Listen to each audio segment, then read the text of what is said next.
বাইরে এই মুহূর্তে বারবার বিস্ফোরণের শব্দ আসছে, কারণ দমকল কর্মী ভিতরে যেহেতু রাজ্য রয়েছে এবং রাজধানী রয়েছে, সে কারণে ভিতরে কিন্তু সেই রাজ্য আসছে এবং সেই আওয়াজই কিন্তু বাইরে আসছে। এবং এই মুহূর্তে আমরা যেটা জানতে পারছি, ভিতরে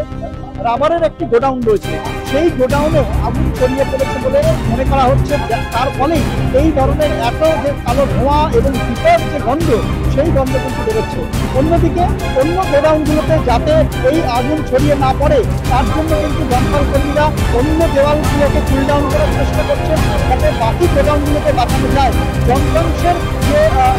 এখানে বেশ কিছু যন্ত্রাংশ রয়েছে এবং এমনটাই প্রাথমিকভাবে জানা গিয়েছিল, কিন্তু তার আশেপাশে যে গোডাউন রয়েছে সেখানে কিন্তু রাসায়নিক রয়েছে, খাদ্য পদার্থ রয়েছে, যার ফলে এরকম ভয়াবহ ধোঁয়া, সেই ধোঁয়াতে কিন্তু আমরা দেখতে পাচ্ছি গোটা এলাকা এই মুহূর্তে কিন্তু